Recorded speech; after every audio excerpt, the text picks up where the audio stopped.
इतना मीसना बना हुआ है जैसे इस जैसा शरीफ इंसान तो कोई दुनिया में है ही नहीं। मैंने अपने गुनाहगार कानों से सुना है किस तरह तो दूसरी औरतों के साथ ना मिलने के प्लान बना रहा था। दूसरी और ओह ओए खोए आंटी, मैं अपने दोस्त हादी से बात कर रहा था। ये देखें, ये अगर कहें तो मैं बात करा दूं। तूने मुझे बच्चा समझ लिया है? तूने जरूर हादी के नाम पर ना उस लड़की का नंबर सेव किया होगा।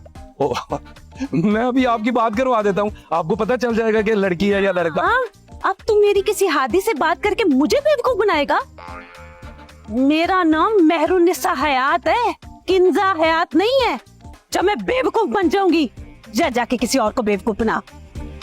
पागल समझाओ। आंटी वो ये क्या नई मुसीबत बढ़ गई है, आंटी की भी समझ नहीं आती।